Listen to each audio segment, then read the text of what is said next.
All right, so Sheriff, I guess just first overall, after hearing what Superintendent Bowden was saying yesterday at their meeting and to us on camera, what would your response to him be? I know you have a lot of thoughts.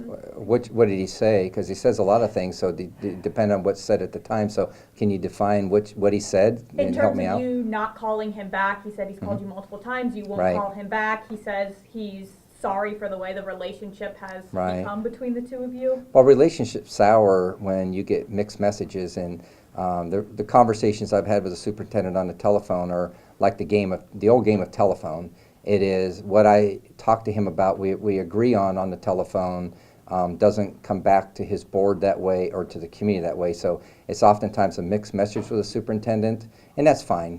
What I want to do is talk to the board and have that opportunity to talk to the board, and that they continue to say that the superintendent, they empower him to do this, but what they don't understand is that it's important for the sheriff and the chiefs to sit and talk to their board with the design, because it's at the 11th hour.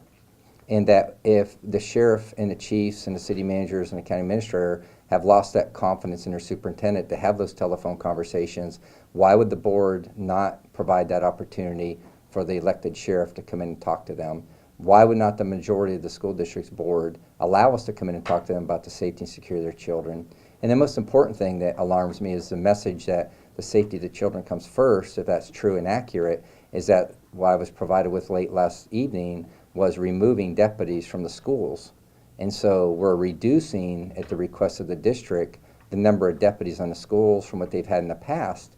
And the main school for me is Riverview High School. If the parents at Riverview High School are watching, they should have some real grave concerns, because they want to scale back from 2 to 1 deputy at Riverview High School, which is the same school that post-Parkland, the school district asked for 2 additional deputies to put 4 on that campus post-Parkland. So I will not mislead the public. I will not send a message to the public in cooperation with the school district that safety and security of the children is first and foremost, when they want to remove police officers, deputies from one of the largest busiest campuses in the school district, and to sell that message that everything's okay. It is not okay. As a law enforcement professional, do you think that they could have a police force up and running by August like they're planning? The superintendent has assured his board, and the board is assured and has confidence in the superintendent that they will have that police force up and running. My hopes is that he's right, and that that's not a mixed message from him, is that he can produce that. Last Tuesday, they had some concerns about being able to get that police force up, but again, the mixed message comes back in the media today was that they are going to start their own police force and that they won't need local law enforcement. So again, you see the confusion that I'm dealing with the police chiefs and the municipalities on what our resources are going to be needed. But you know, as a law enforcement professional, can they have officers trained to really protect students by then? Well, they say they can. If you were asking me if I could hire a brand new train and get 14 deputies on the elementary school campuses, I would tell you no. I would never try to do that. Sheriff, what do you think about the way the superintendent, the school district has handled this school security mandate from the state, and its communication or lack of it with you, and will students be safe come August 13th in elementary school?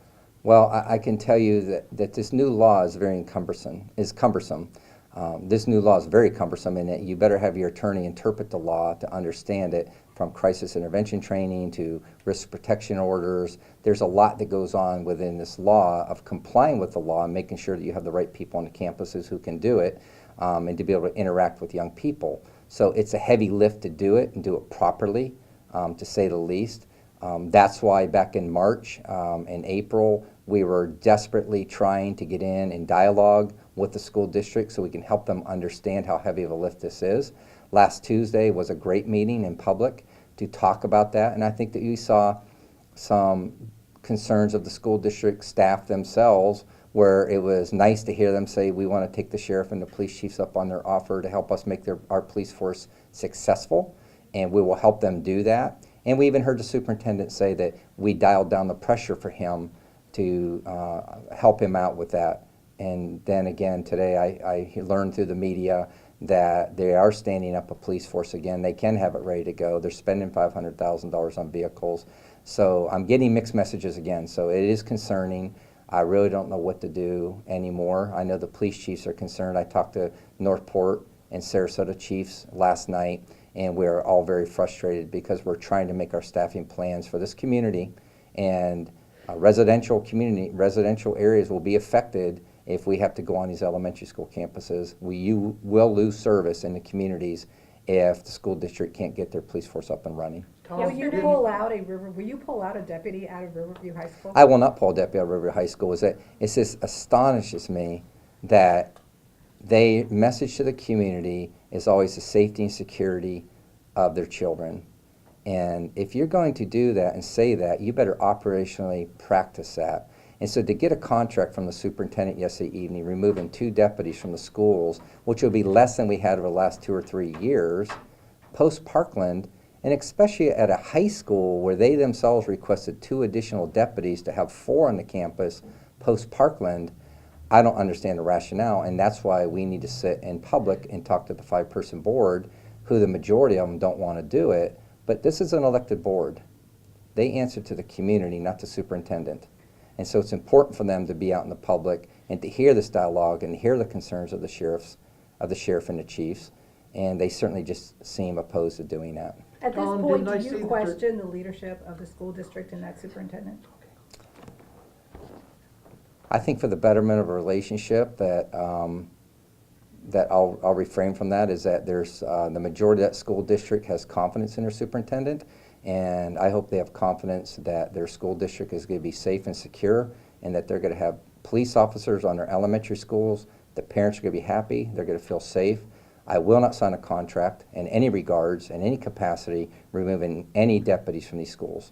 That is just ridiculous to think that this community would accept that, and that a school that size, Riverview High School, that the parents of Riverview who live in that community should be upset, and they should be calling their school district members who they vote for and telling them their concerns about removing deputies from this campus. And doesn't the law mandate that there be 2 deputies? The law is pretty cumbersome, so we don't have to have 2, but I can tell you this, the size of that campus, it is its own community, and I will not work on that campus with less than 2 deputies on that high school campus. At last night's school board meeting, they voted to invite you to a meeting in front of the school board, the 28th of June, I believe it was, at 10 a.m. Will you be there? Will the county administrator? You better believe I'll be there, and you can rest assured the police chiefs will probably be with me. And I think there will be a great opportunity, like we saw last Tuesday, to have a good conversation, and the mixed messages won't be there. But again, we had this meeting last Tuesday, which I was very encouraged by. And then again, it's turned around since last Tuesday.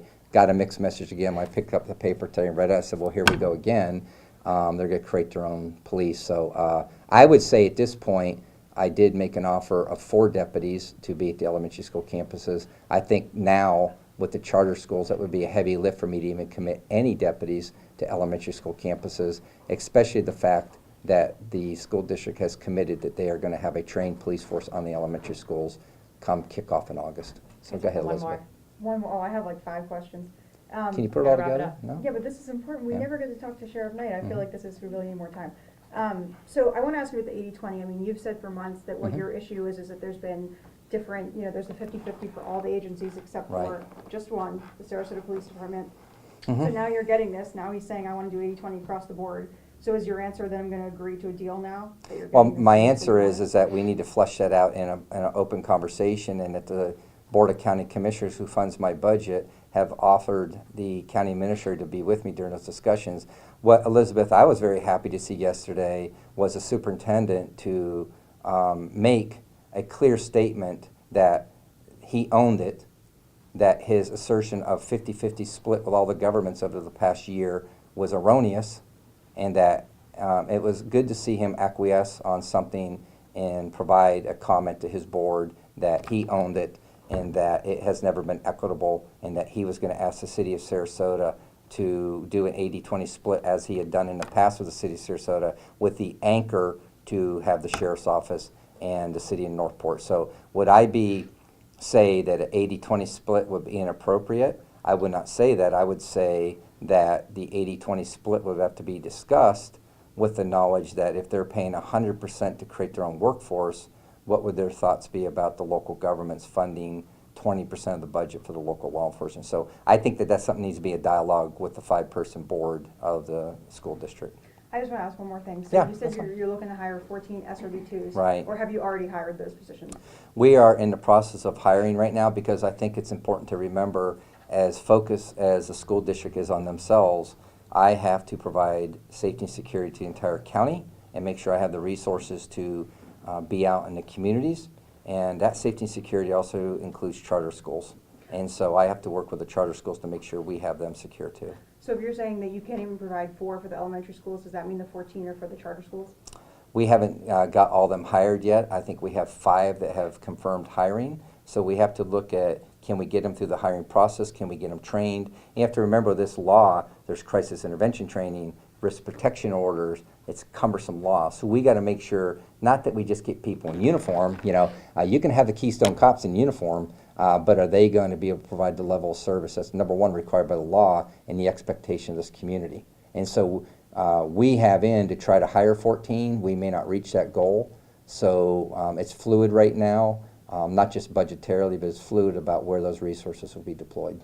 All right, we're all finished. We have to be. Can I just ask one more question? I mean, I I'll think do one more. You Then. have to go. Oh, I got to August. Sorry. You said- I'll do one more. That's fine. Okay, so the one thing I want to say about mixed messages is just that you've said for months again that there have been mixed messages. I mean, one of the things I think that hasn't been mixed is that the district has been fairly consistent. Once they went to the internal police department, they've said, we want middle and high school SROs next year. Right. So what is it that you feel like is the mixed message? I've never said it's a mixed message on the middle school and high schools. Well, I'm saying, so besides that, what do you feel like is the mixed message? Also, mixed message about, like last Tuesday, they want to have us help them with creating their elementary school police force to make them successful. That at the meeting last Tuesday, I even offered to them to say, you might want to slow down your processes a little bit and let us help you a little bit. And it was nice to hear the superintendent acquiesce on that and say that. And then I get a mixed message now is that they're buying vehicles and they're going to stand up a police force, and there's no communication, email, through the chair of the board or anything about what they're doing. So that's a mixed message itself. Is there a deadline to know for the elementary school officers? I can't answer that. I'm not sure. We're done.